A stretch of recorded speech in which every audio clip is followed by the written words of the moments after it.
pocket, out of pocket, out of pocket, out of pocket, out of pocket, out of pocket, out of pocket, out of pocket,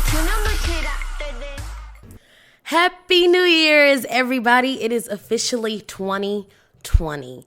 I am so excited for what this year has in store for me. I don't know about y'all. I hope everybody is going to have a great 2020.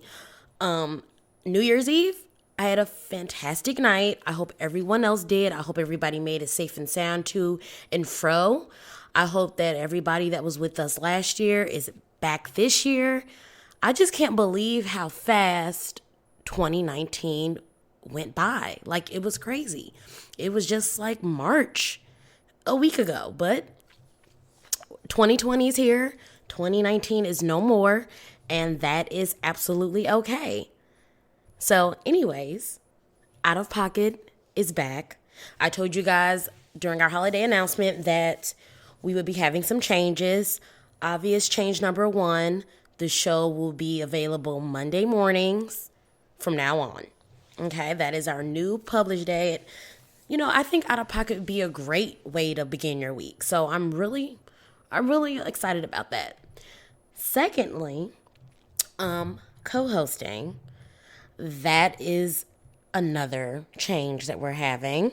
But we'll introduce that person a little later in this episode. So let's start with our out-of-pocket moment.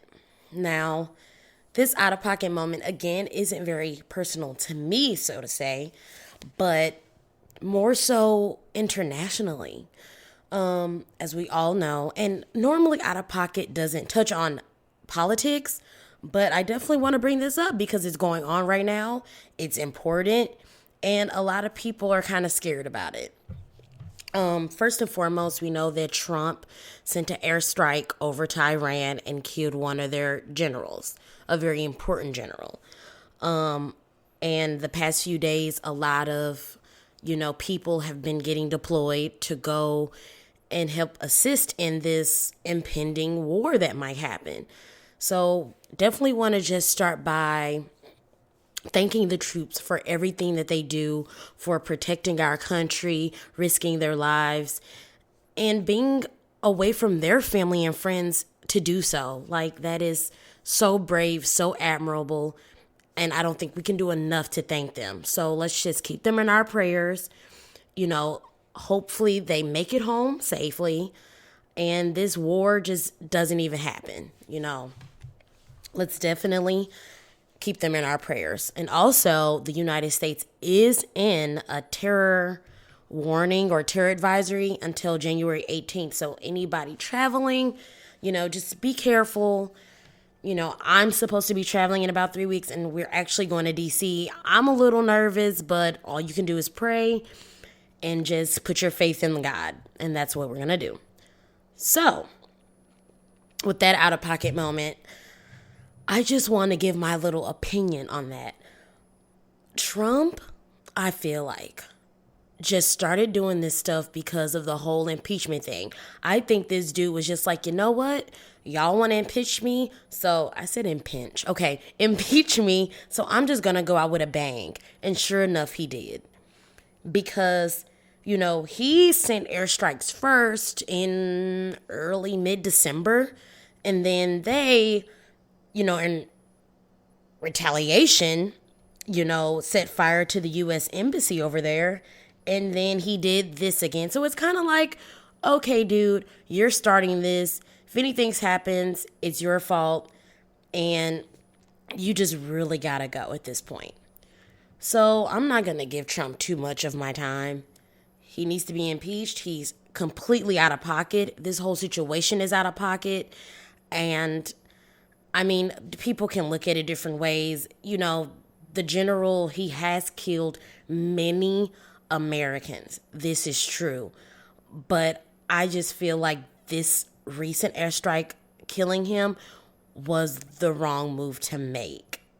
It wasn't the smarter move to spare lives. Instead, there are going to be way more lives in danger. So that's just my opinion. Everybody's open to their own. So enough with that. Let's get into it. what I want to get into are my top 3 out of pocket moments of 2019. Like, these situations, in my opinion, were crazy. Like, makes you look at people like, really? You did that? Like, who raised you? So, I mean, that's just, like, America is out of pocket. People are out of pocket. This is just what it is.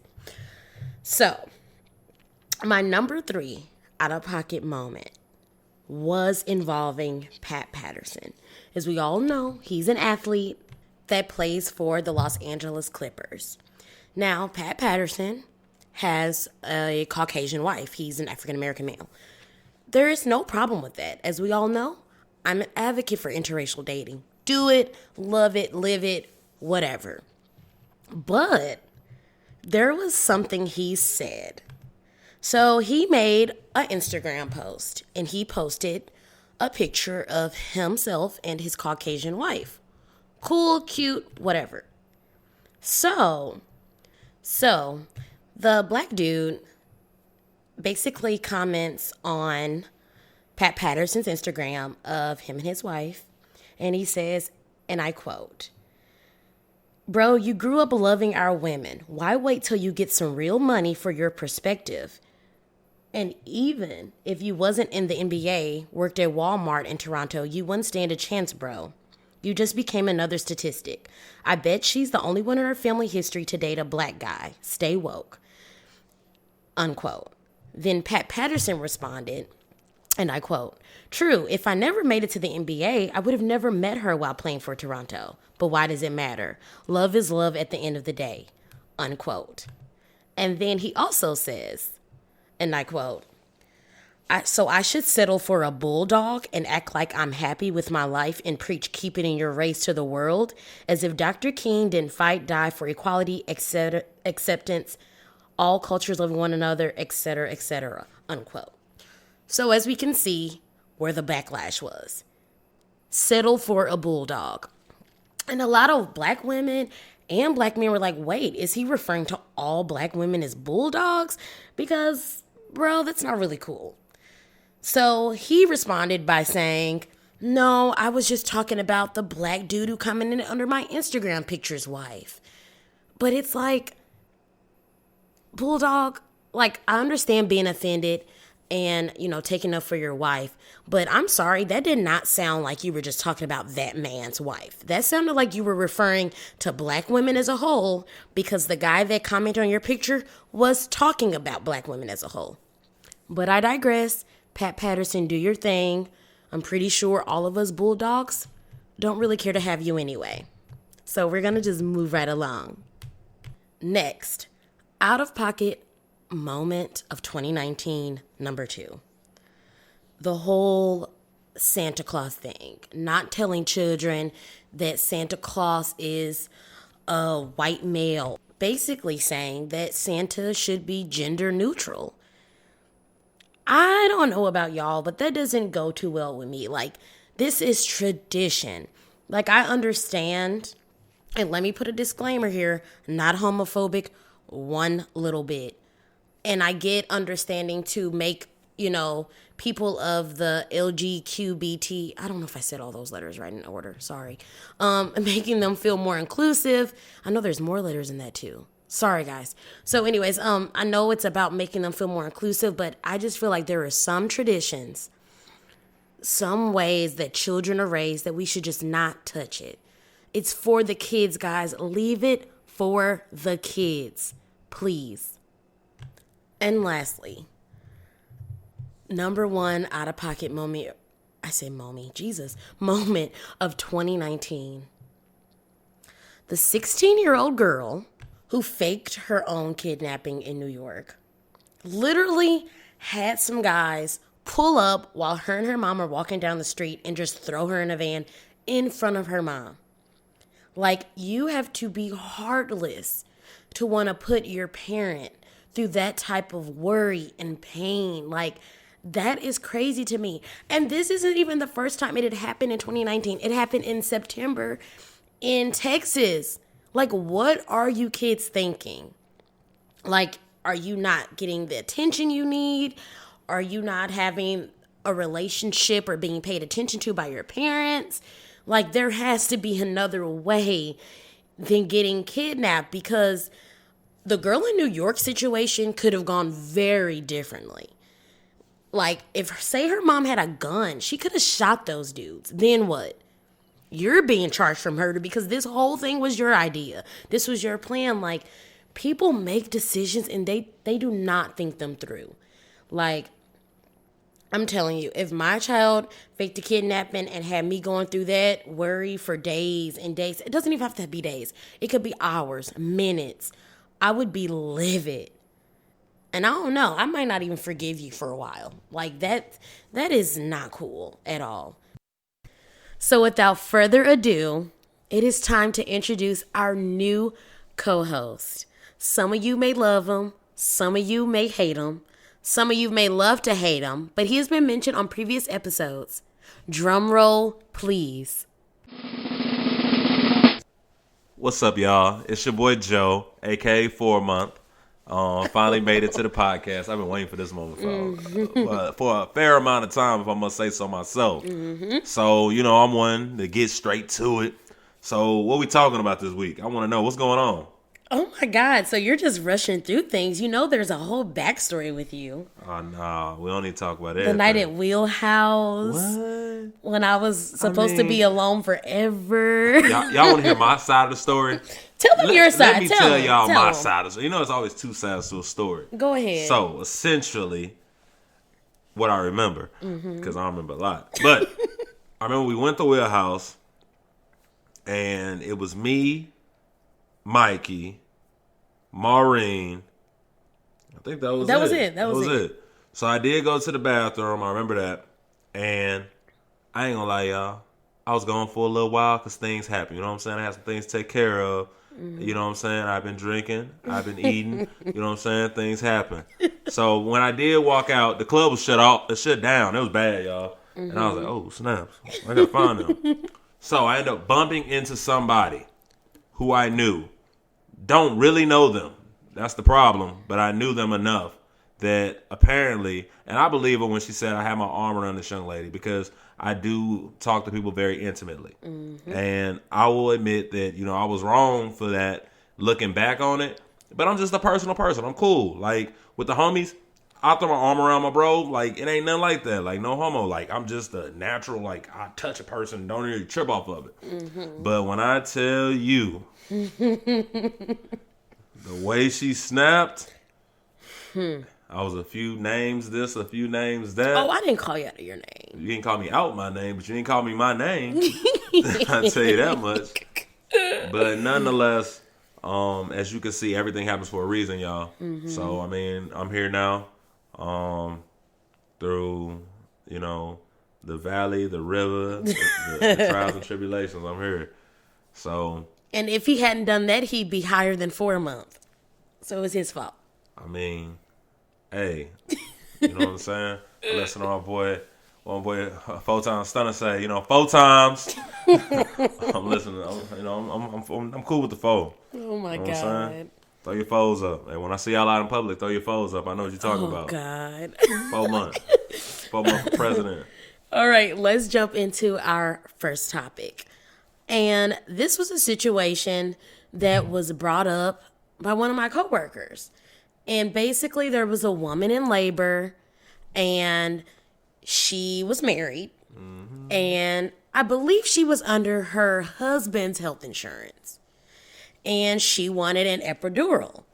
And during her birthing process, he told the doctors, no, she's not getting that. See, hold on. What? You left out a very valuable piece of information. What? So you had asked me, like, how do you think a man should be able to tell a woman if she's getting an epidural or not? You didn't tell me she was on his insurance. Oh my God, that shouldn't matter. No. Insurance don't pay for everything. How much is an epidural? I don't know. I didn't research it. Should we research it? I honestly am very curious. Grab your phone real quick. Okay. And research how much an epidural is with insurance, how much it is without insurance. Okay. I have grade A insurance. So when my wife does go into labor, she can do whatever the hell she wants to do. Mm-hmm. But if my boy got Obamacare, it might be a little tight on that epidural, I don't sweetheart. think they had Obamacare, but it says if you want an epidural, that's another $2,000 on average. Okay. Prices vary considerably depending on where you live. So see, I'm older now, so like younger Joe would just be like, you know what I'm saying? Insurance, And that's out of pocket. With insurance, let me see. You never know, because your insurance can cover 25% of it. It can cover 75%. 100%. Yeah, the average price of having a baby through vaginal delivery is between $5,000 to $11,000 in most states with insurance. So, I mean, that's the thing. I think honestly, that's a fault of our system alone. The fact that in America, you have to pay for healthcare. In foreign countries such as, I know, Peru, Africa, I believe, a lot of the South American countries, you don't have to pay for that. Even in Canada, I don't think you have to pay for Oh, yeah, Canada's completely free. So that's the thing. Like, we supposed to be number one, which, I mean, I hope nobody gets offended by me saying this. We're not anymore. We have Asia, who is far more advanced than us educationally and technology-wise. And you have, whereas we do have a lot of tools at our disposal medically, I feel like the way that we do things money-wise is so corrupted in this country. I feel like there's a lot more that we can do for each other. There's a lot more we can do for our country. The fact that we're charging $11,000 to bring a baby into this world, but yet that baby doesn't get anything but more debt going forward. That baby's going to pay student loans. That baby has to pay taxes. Because in our country, it's money over everything. Man, period. Money, like, and the thing is, it's like nobody truly can stop that monster that this country has become. Like, money rules, cash rules. Like, people turn on their family for money. People turn on their own kids for money. Friends turn for money. Like, everything in this country is about money. Like, you got to find you somebody where money is not a factor with them. Like, I know my parents, they raised me that if you got it, you got it. But if you don't, you don't. And my father always tells me, you got me. Regardless of the money, you got me. And it's like, you know what? I respect that, because I do appreciate the fact that I do have my father. I do. Right. I agree. But about that epidural though. So back to it. Like I said, it depends on what this man's insurance was looking like. You don't know. Let's say they had a 1-bedroom apartment. They behind 2 months on rent, and they just really want to get this baby here safely. But the baby don't got a crib yet. Do they really need to be getting that epidural, or do they need to be taking that money and putting it towards other things? I'm not even looking at it from, okay, where we are financially. Like, say they're good financially. Say he's just like, that's unnecessary. I don't think you need it. At the end of the day, what I'm looking at is that it's my body. I'm already birthing your child. I really need this little pain medicine. Like, I don't get how that's affecting you. You're not having the child. I do respect that, though. Like, the fact that it is for pain for women, I do think that as a man, as a husband, it is your job to provide and take care of your wife and your family. So if she going through that, plus she giving you a kid, like, man, unless it's like dire medical needs, like dire insurance needs and like financial struggles and stuff like that, maybe not. But for the most part, bro, you got to take care of her. And even if it is like, oh, we're going through this right now, that medical bill is going to be billed. You don't have to pay it right away. So if I'm telling you, look, I can't do this right now, I need this epidural, you need to be supportive of me, and we're going to handle the repercussions later. Also, here's my other thing. You know, I'm one of those people, I look at everything from all types of sides. I look at everybody's side of the story and everything. What about if it is known that epidural can have negative effects on the baby or the mother, and he's done his research, and he's like, your body type or the type of epidural that you could receive is not what you need? What if he's done his homework? So we making up stuff? What epidural has ever had repercussions on the mother or the baby? Okay, so once again, let's pull out Google. Go to Google. Let's pull out Google. And let's see what are the side effects of an epidural. Oh, God, okay. So this is a very educational podcast, y'all. You know, Joe loves to learn, you know what I'm saying? He also loves to make up stuff, so we gonna see what this say. Finessing. Let's see, epidural side effects. Watch this. She about to be like, bleeding, death. Headache, It's always death. itching, hypotension, nausea, nerve injury, but that ain't important. Pain. Oh, so, okay. Slow breathing and breathing problems. Okay, so nothing life-threatening. I see. So, okay, can epidurals cause long-term problems? Epidurals can cause permanent back pain or paralysis in the mother. Paralysis. Did y'all hear that? Did y'all hear paralysis? I heard paralysis. But evidently, my baby gonna be wheelchair bound. Listen, no. I'm not gonna have my wife wheelchair bound for no pain. No. If I'm the that's one, gonna bring more pain to both of us. If I'm the one in labor pain and I want to risk that, let me risk it. Let you risk it. It's my body. If I'm like, I can't have this baby, people can sometimes go into like shock when having a baby because the pain is too bad. I'm going into shock, period, when I have a baby. Oh my gosh. I'm like, let me get an epidural. They can be like, what, sir? I don't know. So we're going to agree that the man should be able to decide depending on the situation. No. I mean, not agree. I'm not agreeing with you on that. I don't think he should be able to decide. But you are saying that. You're saying it. I don't know. Yeah. But no, he shouldn't be able to decide. I will say that. Mm-hmm. It's his insurance, so if he really don't want it and she do, shoot, she out of pocket with that joint. That's on her. Yeah, like bill me then. Bill me later. I don't care. But as a man, I also think that's weak as fuck that you got your girl paying for something and you could have been paying for it. Mm-hmm. I respect that. But. Okay. So let me give you this scenario. So, and this is a real life somebody I know. So he's married and him and his wife already have 3 kids. And literally, she was like, or I guess he was like, we don't want to have any more kids. Mm-hmm. We're done. We have 3. Oh, yeah, niggas chopping balls these days. No, listen. I'm like, damn, bro. He was like, you need to have a hysterectomy.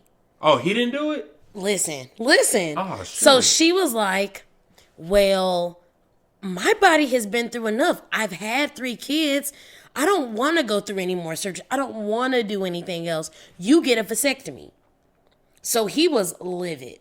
He was like, why should I have to do it? Blah, blah, blah. First of all, it's your idea not to have any more kids. It's what you want. And 2, be compassionate. This woman has birthed 3 of your children. How long ago was this situation? He just got the vasectomy like within the last year. Like they do know it's a surgery where like it's reversible, right? Where like they can get it undone? Yeah. I mean, yeah, but his point was he wanted her to do it. He didn't want to have to get the vasectomy. Ain't nothing reversible about a hysterectomy. Mm-hmm. I mean, they clean you up. Yeah. Like, you gone. Mm-hmm. Like, my mom had that one because of cancer. Like, that thing real. Yeah. Like, no, tubes tied. Mm-hmm. No hysterectomy. Like, your friends are extremes. Right. Like. Oh, wait. So, you're saying there's tubes tied and hysterectomy. Those are 2 options? Yeah. I don't know which one he wanted her to get. I think it was the hysterectomy. I believe him. He said that's when everything gone. Ain't no comebacks. Yeah, this was my coworker. I think he did want her to get that, and she was like, "No, I don't want to have to go through that." That's horrible on her body. Yeah, and that's what she said. She was like, "I'm tired of having these heavy things on my body. Like my body has been through enough." So she was like, "If you don't want to have any more kids, you get a vasectomy." And that's when your shit gone permanent because they. Like, you can pinch the nerve to the vas deferens, to the testicles, where basically you can still, like, you basically still bust a nut, but, excuse me, but no semen comes out. So, basically, well, no, semen comes out, but there's no sperm in it. Yeah. So, I mean, I don't know. He wild for that. Like a whole hysterectomy. Yeah. Once again, insurance does not cover that fully. Y'all don't understand. Insurance is a serious thing. Like, look at your premiums. Understand what your co-pays are. Be more educated about insurance. Yep. I'm telling you. Because I made sure that I chose a good insurance where when I'm pregnant, I'm pretty much taken care of. Out-of-pocket expenses are low. I'm good. Out of pocket. I'm good. Out of pocket. I ain't got to pay nothing out of pocket. But anyway, Miss out of pocket ain't gonna be out of pocket. You know what I mean? So literally, he was like, I had to speak to like my mom and talk to my family about this and see if I was wrong. And they basically told him, "You wrong. Yeah. Get the vasectomy. This your idea. She has been through enough. It is what it is." So he got the vasectomy. Everybody, we're gonna ball, and that's okay. That's okay. That boy hit all high So notes wait, can now. vasectomies be reversed? Because I don't know about Nah, that. that boy ain't got no balls, y'all. He got here like my dog. Oh, okay. My dog ain't got no nuts either. Oh my god. My boy gone. Anyways, you're terrible. I can't even deal That boy with hit that. all high notes all week. That boy is. So basically, I think the next topic is, I didn't get the proper, guest intro. You know what I'm saying? I didn't get to talk about my 3 favorite things because I like to take long walks in the park. You know Oh what I'm my saying? god. And, you know what I'm saying? I got a dog. It's a Morkie. You know what I'm saying? Yeah, I got a Morkie. A mutt and a Yorkie. I'm a thug with a dog. They go, ah! You know what I'm saying? But he's tough too. He be like, ah! But my next topic that I want to talk about is black-owned clothing companies that the African American community does not support, and if anything, you might catch a few flames for it. I think that that's personally wrong as a culture. I think, we always talk about bringing the culture up and things like that, but I don't see nobody really trying to bring the culture up and get them where they want to be. For example, right now, if you had on a FUBU t-shirt and some jeans, I'm probably going to look at the FUBU shirt and be like, where you get that from? And then you might catch 4 or 5 flames afterwards. Now, not for me personally, because with me, I don't care what people got on, honestly. I'm going to wear FUBU. I would wear FUBU right now. I wear Fila. Like, but that's not black owned, is it? I don't think it is. But I would still wear anything. And I mean, like, I think about like a little backstory. Like my boy, Junior, his pops opened up a business. This is like back in, I want to say like 2003 maybe. Mr. Young had a whole bunch of clothes in there that was like, the velour jumpsuits, jean outfits, when people used to wear like the denim, the Sean John and stuff like that. But the stuff was never name brand. A lot of it was a lot of, boutique clothes and stuff like that. And some of it was definitely fly, and then some of it was like, let's say Chicago Bulls, but the bull only got one horn, you know what I'm saying? So like stuff like that, I can understand if you ain't want to wear it, you was getting flamed for it. But to me, overall, we do not incorporate the black community in clothing and fashion like we should. Even the magazines, I don't see them incorporating the fashion like they should. And I'm going to say magazines such as Jet, Ebony, Slam, which is a basketball magazine. Like, whenever they talk about fashion, those players have on Jordan. Those models have on Louis Vuitton, Gucci, Prada.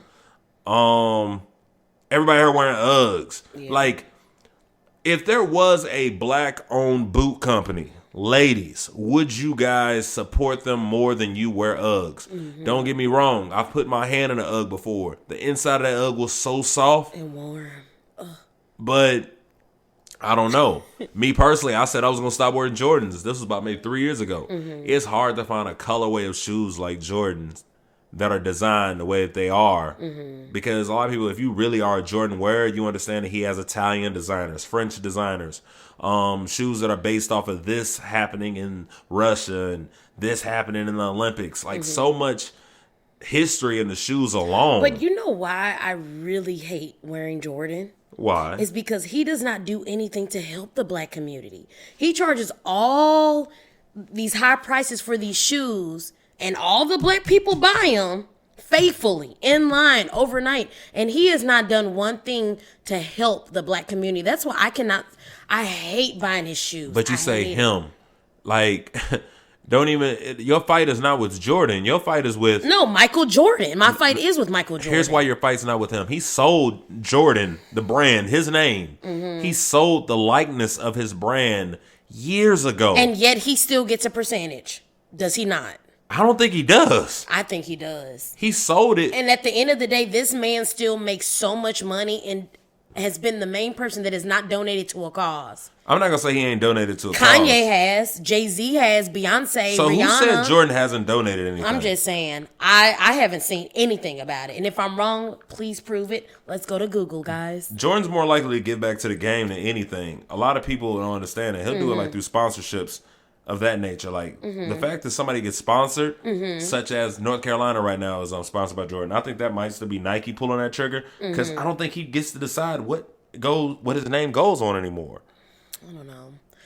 I still feel like he could have done more for the people than he has. But that's another thing. Heard that he has. And I mean, let's go back to the clothing though. So like, and to everybody, I feel that says, oh, there are certain people who are homophobic in this world. Mm-hmm. But those same people that are homophobic are so ignorant because here you are with Ralph Lauren jeans on. Mm-hmm. Here you are with a Louis Vuitton jacket on. Mm-hmm. I hate to break it to you, my guy. The person who makes that is a homosexual. Mm-hmm. And I think a lot of people need to realize they say things and they do things, but you're supporting a cause that opposes your views. Exactly. Mm-hmm. Like, what if you love, little llamas, but Uggs kills llamas for the shoes? Mm-hmm. Like, you killing little llamas when you buy them. Like, I really think everybody should educate themselves on what you're supporting. Mm-hmm. Also, educate yourselves on what you're wearing, and more than anything, don't judge another person on what they have on. Right. Because you don't know where that person came from or what that person's going through. And I know that if you got money, you know this, or if you don't have money, you know this. People who really got money don't dress like they got money. Yep. That's the same people in Walmart, Target. Yes. And I will Old say this Navy. right now. Like, one of my really good friends, his family is loaded. Rich as crap. And you know what? When we would go out to Wheelhouse, he was wearing the same pair of jeans with his Louis belt every weekend. You wouldn't have an idea that he was rich. And this dude is loaded. Like, that's what I'm saying. You can't judge people. Because, like he said, people that really have money, they don't have to flaunt it. At all. They don't want to flaunt it. Like, it is what it is. They're used to money. So they don't have to prove anything to you or anybody else. And that's just what it is. Like, I mean, you really got to look at your priorities. Like, I think most of the people who listen to this podcast probably are within their 20s, early 30s. Hopefully, we got some senior citizens to listen. But at the end of the day, look at what you got going on, like, in your life. Like, is that Prada belt more important than that phone bill is due? Right. What's your credit score look like? Because I want to tell you right now, a good credit score is sexier than any $600 belt, any $500, $1,000 pair of heels you own. A sexy credit score, that's where it's at. Because guess what? Those same people who are rich, when they go to Macy's or when they go to Nordstrom's, when they go to, Saks Fifth Avenue. Yes, that right there. They don't pay cash, really. You want to know why? They got credit. And they credit long. They got $20,000, $50,000, $60,000 credit limits, $100,000 credit limits. And if there's anything that I can teach you guys is with credit, let's say I have a $50,000 credit limit and I spend $1,000. That is only 5%, if I'm not mistaken, of my credit limit. 5%, y'all. 5. People can have up to 20% and it don't matter. Right. So the fact that you're paying on that balance slowly of $1,000, you got it. You can do that. They can pay for that for 5-6 years. That $1,000. Right. And trust me, if they got one car for $50,000, they got another car for $50,000. So build up your brand. Build up who you are as a person financially and educationally. Because guess what? Those same things that you work on, those same things that you learn, that's what you're going to pass on to your kids. Yep. So I'm going to tell you one thing. That's what's out of pocket. How people pass on bad habits to their kids. That's out of pocket right there. Right. I'm a product of that. My parents passed on some bad habits to me, but at the same time, as I learned, as I became educated and I became a better man in college, I sat my parents down. My parents, they went to those rent-a-own places and stuff like that to get like washers and dryers. And furniture. Why? So they could provide for me, so I could have something nice. So I could have my own big screen TV. Like I had the biggest TV in my neighborhood for as long as I can remember. And then when I grew up, I now have a nice size TV myself. I got a 14-inch. But no, I'm just messing around.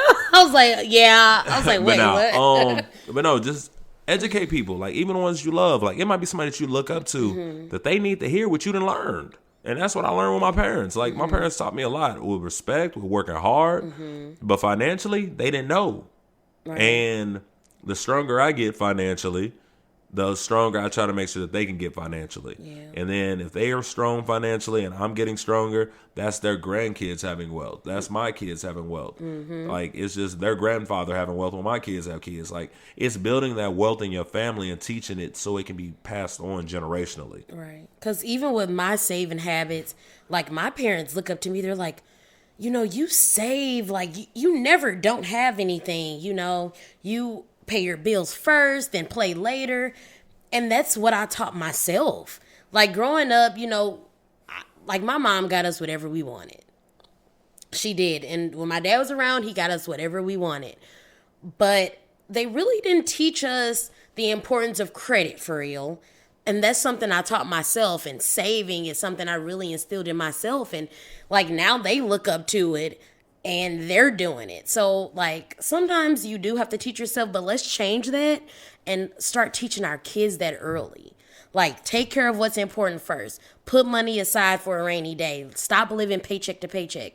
And I've been there. I have lived paycheck to paycheck. I haven't always been this responsible, but it's a learning process, and we can all do it. That's what I'm talking about. So lastly, what I want to touch on is what you said about the black businesses. Bag business. Shut up. Yeah. I said, shut up. You gotta talk crazy, I'm the y'all. one with the speech impediment. We all know this. Yeah. So anyways, a lot of people, instill, support black businesses, shop there, all that. And that's fine. But one of my friends went to a black-owned restaurant and got terrible service. And what she did was she put a review on the Facebook page. And she got so much negative backlash that it was ridiculous. Like, backlash from who? Like, from other black people. Like, they're a black business, give them a chance, blah, blah, blah. And look, this is my thing. I don't care if you're a black business. At the end of the day, I'm going to give you a chance. But just like I would do a white business, an Asian business, or a Hispanic business, I'm going to give you a bad review if I get bad service. I ain't giving no Asian places no bad review because I love their food. I mean, right. Like, and I'm scared of them. But this is my thing. Stop trying to chastise people into thinking that just because they're black and they attended your black business, that they have to be patient with your service or give you another chance or keep giving you service because of that. No, I'm going to treat you like any other business. If I went there and my waitress didn't come around and refill a water or she was rude, I'm putting a review on just like I would do any other place. Like, that's so ridiculous to me. I love that fact that, like, you be hitting on stuff and I be vibing with you. Mm-hmm. Like, I want to give a shout out to my boy, Mike Matthews. He started True Elite with my boy Craig. And the thing about it is, like, I had to check myself. Like, because they clothes was nice. Mm-hmm. Like, when I had to shop, and I'd be like, hey, Mike, let me get that for the 10. Like, and I was like, you know what? No. This is my boy. Yeah. I want to support his brand. I want to support his clothing. Why am I asking for a discount? Mm-hmm. I want him to make it just like how I don't go to Macy's and be like, let me get this for the 10. Exactly. No, when I go to Macy's, you paying full price. I bring a coupon. Mike ain't got no coupons, but still, like, you gotta pay to get somebody to be successful. Yeah. Like, remember, that's an investment that you're making towards that person's success. Mm-hmm. So if Miranda has amazing artwork, don't try to get her artwork for the low. Oh, Miranda's my cousin's name. If she's charging $100 for her paintings, and it's something that's nice and it's something you want in your house, pay that $100. Right. Because not only will you be able to hang that up in your house and remember that you invested in her business, but it also might help her get to the next level. It might help her to get, her canvases, gallery, her paint, all that stuff, or pay for a show. She can sign up for a competition she wasn't able to be in. Like, remember that that's an investment that you're making towards somebody. Mm-hmm. And then on the flip side, if you don't want to do that, just stop screaming, I support black business. Yeah. Because you don't. Yeah. Like, be real with yourself. Know thyself. Socrates said that. Mm-hmm. Know thyself. If you not really about that life, stop capping and move on. Like, because I'm telling you, your friends don't want to hear it. They know you be lying. But this is also another thing. If you are a black business, don't think And don't assume that people are just going to support you because of that. You know, have great customer service. You know, have great quality products or whatever the case may be. Don't just assume, oh, I'm black, I can be whatever, and people are going to come. That's not it, too. We are paying for a service, just like we would anywhere else. So now Josh is going to give us the TV show or movie of the week. Actually, I'm going to switch it up on y'all. I got a service of the week. Oh. So, YouTube, which we all know and we love, has released their own cable. So, for all my people who love to watch sports or who have a genre of shows that they like to watch, YouTube TV is a subscription that you can get for $50, which is cheaper than DirecTV and cheaper than Charter. It allows you to watch it on 5 devices, I believe, and it also incorporates a DVR system. The DVR system is a little bit different. The way that it works is when you sign up, it asks you, what shows do you like to watch? What teams do you like? And what channels do you like? With the channels, it won't DVR automatically every show. But for example, I said that I like comedy shows, I like game shows, and I like court shows.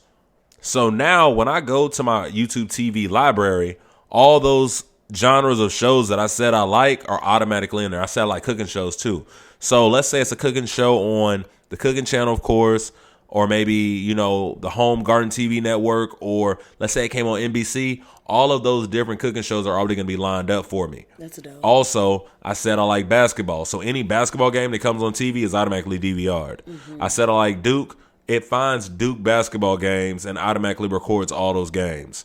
And then one of the things that I like most about it is, like, without it even being on DVR, let's say I turn it on, I'm going to go with, give me some random, come on. Disney Channel. Disney Channel, and Kim Possible's on.